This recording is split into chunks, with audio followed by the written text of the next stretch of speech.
आगे बढ़ते हैं और अब रुक कर लेते हैं कमोडिटी बाजार का। इस वक्त हमारे साथ कमोडिटी मार्केट के एक्सपर्ट रेड बुल सिक्योरिटी से भाविक पटेल जुड़ चुके हैं। भाविक जी, गुड मॉर्निंग, बहुत बहुत स्वागत है आपका बाजार सवेरे में। मैं तृप्ति बात कर रही हूं और सोने चांदी के साथ ही शुरुआत करते हैं। तो देखिए, कल कॉमिक्स पर तो कोई कारोबार होता हुआ नहीं दिखा। न्यू ईयर का सेलिब्रेशन वहां पर जारी था। आपको भी नए साल की बहुत बहुत शुभकामनाएं।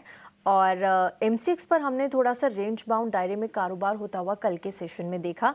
देखिए, शाम के सेशन में शायद एमसीएक्स पर भी कारोबार नहीं था। तो जो डेटा हमारे पास है उसमें गोल्ड 1,35,690 के लेवल पर हल्की फुल्की गिरावट के साथ और चांदी 2,35,800 के लेवल पर यहाँ पर होती हुई नजर आई है। किस तरह से आप सोने चांदी की चाल को अब देख रहे हैं नए साल में, और क्या बड़े टारगेट्स आपको आते हुए यहाँ पर नजर आ रहे हैं सोने और चांदी में? गुड मॉर्निंग तृप्ति जी।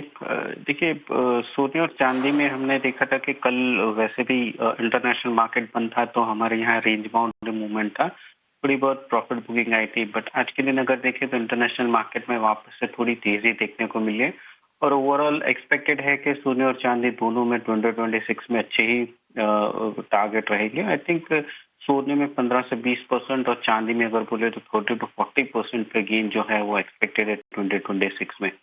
तो आज के दिन भी थोड़ा बाय ऑन डिप्स की स्ट्रेटेजी रखनी चाहिए, जहाँ पे सोने में 1,35,500 पे बाय कर सकते हैं 36,300 के टारगेट के लिए और 1,35,000 का स्टॉप लॉस। वही चांदी में अगर हो सके तो ऑप्शन वाया या फ्यूचर में स्ट्रिक्ट स्टॉप लॉस से कीजिए, क्योंकि लास्ट 3-4 ट्रेडिंग सेशन में काफी वॉलेटाइल सेशन हमने देखा है।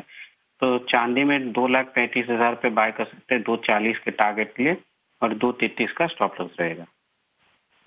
सोने और चांदी दोनों पर आपने यहाँ पर खरीदारी की राय दी है। आप सोने में जो सुझाव है वो 1,35,500 के लेवल पर खरीदारी करिए। टारगेट्स 1,36,300 तक के मिलेंगे। एक स्टॉप लॉस लगाना होगा 1,35,000 का। साथ ही चांदी पर भी यहाँ खरीदारी की राय है। तो देखिए, 2,35,000 के लेवल पर आप खरीदारी करके रखिए। 2,40,000 तक के टारगेट्स यहाँ मिलेंगे। एक एसएल लगाइए 2,33,000 का। तो ये हो गई सोने और चांदी की बात। लेकिन बेस मेटल्स पर भी आपसे राय चाहिए। देखिए, बेस मेटल्स में भी हमने देखा कल रेंज बाउंड दायरे में ही कारोबार होता हुआ नजर आया। कॉपर, जिंक, एल्यूमिनियम तीनों में ही हम हल्की फुल्की तेजी हमने देखने को मिली। लेकिन कॉपर पे थोड़ा सा प्रेशर अब नजर आने लगा है। क्या लगता है आपको, कॉपर यहाँ पर ओवरबॉट जोन में जा चुका है या फिर यहाँ पर रैली बाकी? अगर कोई रैली यहाँ पर बन रही है तो कितने आप देख रहे हैं लेवल्स यहाँ पर आ सकते हैं कॉपर में इस साल के लिए?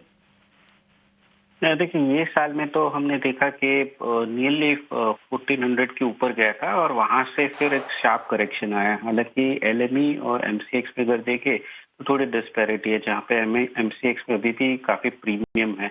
बट ओवरऑल एक्सपेक्टेड है कि एलएमई में 2026 में 15,000 और यहाँ पे एमसीएक्स में अगर देखें तो बिटवीन 1550 to 1600 2026 में आ सकते हैं, सप्लाई की शॉर्टेज की वजह से। और अभी फिलहाल जो रिसेंट करेक्शन हुआ उसकी वजह से अभी लग रहा है कि एटलीस्ट ओवरबॉट है, वहां पे थोड़ी सिचुएशन कम हो गई है। और एमसीएक्स में जब तक 1250 के नीचे नहीं जाता तब तक एक्सपेक्टेड नहीं है कि कोई भारी गिरावट आ सकती है। तो आज के दिन भी 1287 पे बाई कर सकते हैं 1300 के टारगेट के लिए। 1283 का स्टॉप लॉस रहेगा और 2026 का आउटलुक है कि एटलीस्ट 1550 से 1600 के बीच में हम दिख सकते हैं। ठीक है, यहाँ पर भी आगे अच्छी रैली आप और देख सकते हैं। फिलहाल के लिए जो कॉपर पर रणनीति दी है भाविक जी ने, 1287 के लेवल पर आप खरीदारी करके रखिए। टारगेट्स 1300 तक के मिलेंगे, लेकिन एक एसएल लगाना होगा 1283 का। बेस मेटल्स की भी बात हमने की, लेकिन कच्चे तेल पर देखिए यहाँ पर भी दबाव लगातार बना हुआ है। कई सारे कंसर्न्स के चलते जो लास्ट ईयर था उसमें हमने देखा 2020 के निचले स्तर पर चला गया है। पिछले साल 2025 की बात करें तो यहाँ पर 20% तक के नेगेटिव रिटर्न कच्चे तेल ने दिए हैं।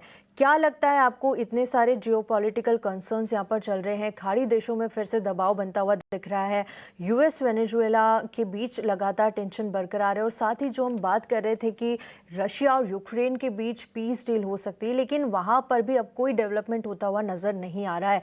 उन सब के चलते एक रेंज बाउंड दायरे में कारोबार कच्चे तेल में हो रहा है और थोड़ा सा प्रेशर और थोड़ी सी वॉलिटिलिटी यहाँ पर दिख रही है। फिलहाल ब्रेंट देखिए करीब $61 पर कारोबार करता हुआ दिख रहा है।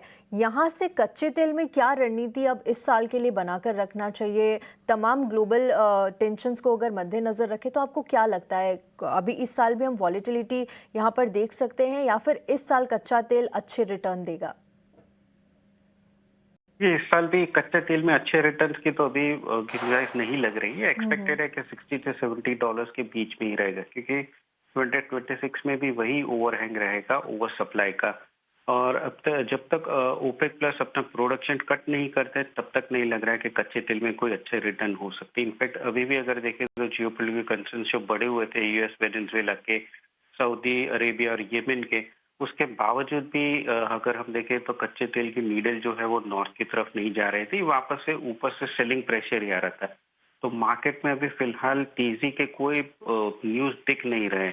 ओवरऑल जब तक 53, 50, 5400 के ऊपर एमसीएक्स में नहीं जाता तब तक नहीं लग रहा कि कच्चे तेल में कोई तेजी देखने को मिल सकती है। तो आज के दिन भी शॉर्ट करके ही चलना चाहिए। 5260 पे 5180 का टारगेट रहेगा, 5320 का स्टॉप लॉस रहेगा।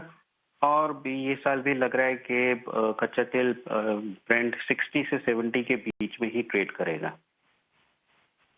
इस साल भी एक रेंज बाउंड दायरे में आप कारोबार देखेंगे। यहाँ पर शॉर्ट करके चलिए कच्चे तेल में 5260 के लेवल पर, टारगेट 5180 के, स्टॉप लॉस 5320 का यहाँ पर लगाइए और शॉर्ट करके चलिए कच्चे तेल पे। भाविक जी, नेचुरल गैस पर कोई राय बनती हुई दिख रही है यहाँ से?